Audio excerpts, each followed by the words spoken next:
to give that a chance because Mad Men, Breaking Bad, and Hell on Wheels are all good. Walking Dead are all good shows. Mm-hmm. You're right. AMC also has a little more leeway. They allow foul language a little more than the network shows do. They're a little more leeway when it comes to their television shows. So the creativity is a little more expanded, which is what which is good. This is why I think HBO has always been talked about for years, because HBO allow more to happen on their shows because of they're not restricted to being clean and stuff. If they want to go watch it, go watch it. They want to go clean, go clean. That's up to them. The world's their oyster.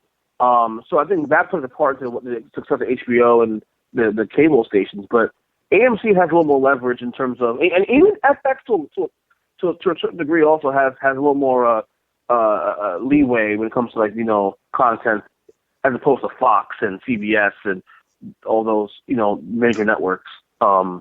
But like I said, yeah, you're right. There's some good shows out there, man. There's some good stuff. You have to dig around for it though. But we are now in the era of TV shows are more important than movies. I never thought I'd say that. I never thought Queen was going to say that. But movies, no one cares about movies anymore. No one cares about going to the theaters anymore. Now the new trend is Netflix night. That's what movie theaters. That's why movie theaters are serving beer and bar food and all that crap now, is because nobody cares about going to a movie anymore. Is because right. That's why they're serving that crap at movies now, is because they have no other option. They have to slow them down. They can't just serve popcorn and nachos, which that's what I inevitably buy. But I mean, you can't. That's not what's selling people in movies anymore. Well, the quality's bad now. I mean, you can blame the fact that people are lazy now in the movies, but there's nothing good to see. No. Well, okay. Define good, because if you're asking me, a Liam Neeson movie or John Wick with Keanu Reeves, which is Keanu Reeves basically stealing a role from Liam Neeson, or November Man starring Pierce Brosnan stealing a role from Liam Neeson.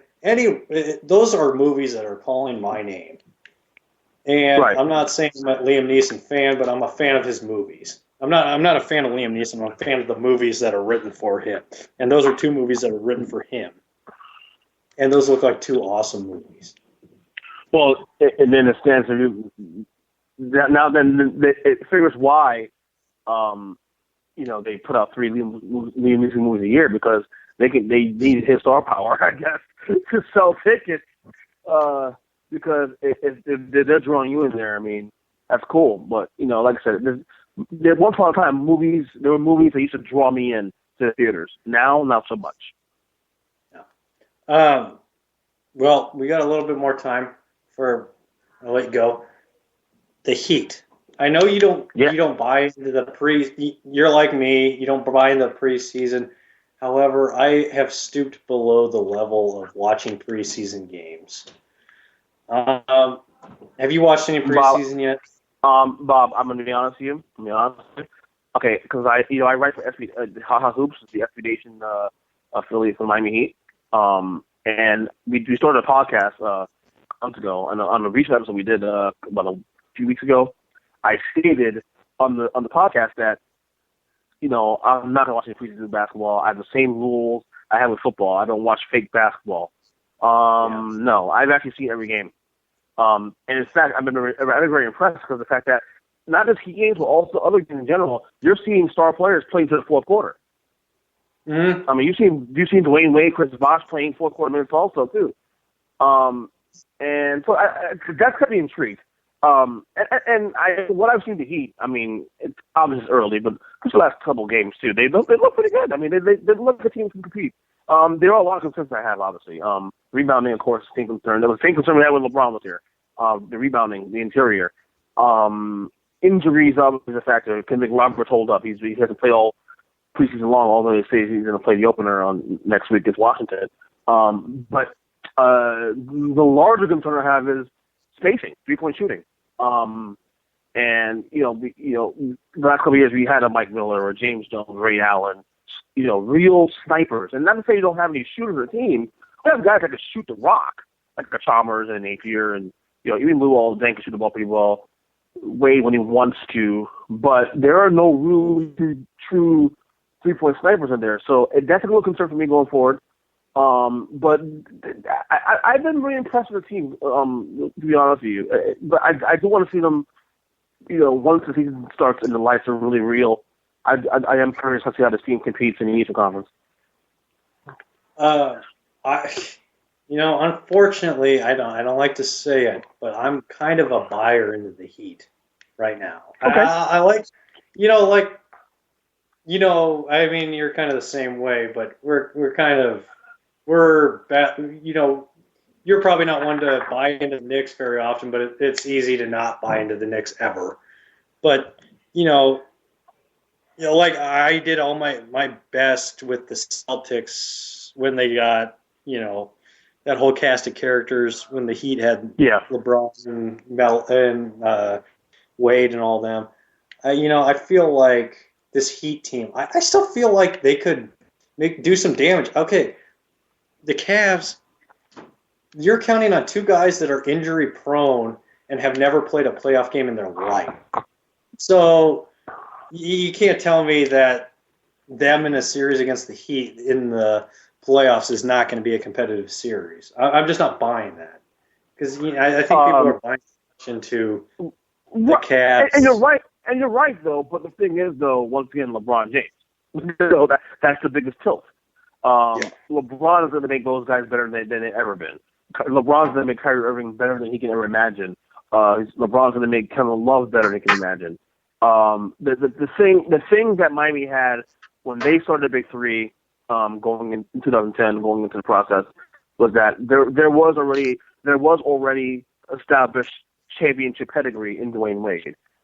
There was a desire to get better and a willingness to sacrifice in Chris Bosh.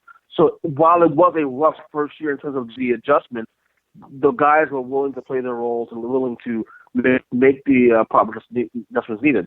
I think, to be honest, I think the Cavaliers' transition will be even smoother in Miami's because of the fact that, okay, LeBron, you're now getting LeBron James, who is a champion, who has won the highest level multiple times. And being associated with a championship culture in Miami, he's now taking something probably more valuable than he could ever take anywhere else back to Cleveland, which is the idea and the aura of being a winning ball club for 4 years, and it's going to win him over. I can't see the Cavaliers team losing. I mean, to be honest, I see the team winning 60+ games. I mean, the little I've seen them on the court in preseason, because I watched some of the games, and the little I've seen these guys play together on the court, just in limited time, of course, they look amazing. And that's scary, because they look amazing out the gate. I mean, I can't only imagine how they're going to look back in February, March, and April. I mean, there's no reason why the Cavaliers team should not be at least win the East. Now, in the case of Miami, here's the biggest rub. If you're getting Dwayne Wade healthy, if we're going to imagine Dwayne Wade being, not even say he is the same old Wade from 4 or 5 years ago, but at least a little bit of that, to the point where, because he'll have more help here in Miami. If we're getting a 2010 Wade healthy, ready to go, but also smarter and wiser, then this is a 3-team race in the Eastern Conference then. I'm sorry to break this conversation up. Great conversation, but EJ, you want to tell everybody where we can find you on Twitter, the internets, and all that good stuff? Well, Bob, as always, I love being on the show, man. Like I said, we have a lot of history together, man. I'm hoping to get soon. Twitter, find me, of course, EJ Chris number 7. My radio show every Friday, 4 to 6 Eastern on the Sports Chronicles Radio Network. Check out the podcast, all I do, all the Earth Week dailies. You can find that on the iTunes store and all that stuff. Bob, as always, great time. Absolutely. Yeah, I got to be on the daily one at some point. Yeah. Oh, we'll do that soon. Definitely. It might have to be mature audiences only, but I got to be on it. We will make that happen, definitely, man. We will make that happen. All right. Well, we're going to go to break here on the Bob Sullivan Show here on LateNightSportsRadio.com. Go ahead and call in after the break. I don't currently have the number available, I will have Johnny Maloris available after the break if you want to call in and talk to him about some MLB World Series.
Leave my go.